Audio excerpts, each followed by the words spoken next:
Hello guys, welcome to channel wild earth explorer. আমি কখনোই ভাবিনি যে আমার প্রথম ভিডিওটা তোমাদের সাথে কোনো একটা খারাপ খবর নিয়ে হবে। তার আগে বলি, সিকিম মানে আমরা কি বুঝি?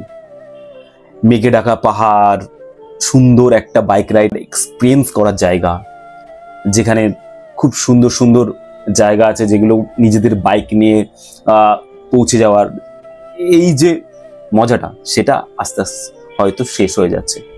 কারণ সিকিম ট্যুরিজম থেকে বলেছে যে নিজের বাইক নিয়ে আর সিকিম রাইড করা যাবে না। হ্যাঁ, তুমি তোমার নিজের বাইক নিয়ে আর তুমি নাথুলা, গুরুদম্বা লেক এগুলো যেতে পারবে না। তারা নিজের বাইক নিয়ে বাইক রাইড বন্ধ করছে। তারা উদাহরণস্বরূপ বলছে যে যারা বাইক চালাতে পারে না, এক্সপিরিয়েন্স নয়, তারাও বাইক রাইড করছে সেখানে, তার ফলে বহুত অ্যাক্সিডেন্ট হচ্ছে।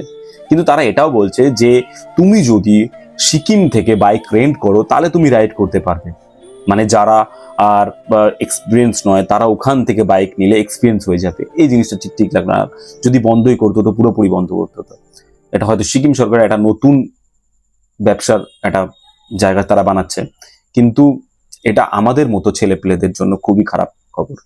কারণ আমাদের সবারই ইচ্ছা থাকে যে আমরা নিজের বাইক নিয়ে গুরুদম্বর যাব, জুলুক থেকে নাথুলা সব কিছু নিজের বাইক নিয়ে রাইড করবে, এক্সপিরিয়েন্স করব। হয়তো সেটা আস্তে আস্তে শেষ হয়ে যাবে।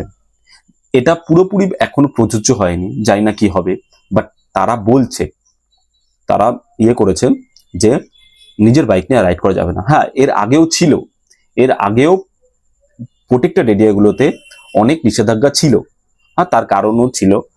আর নিষেধাজ্ঞাগুলো ছিল এগুলো ওকে, যে পারমিট লাগবে, দেশ নিচে সব ওকে।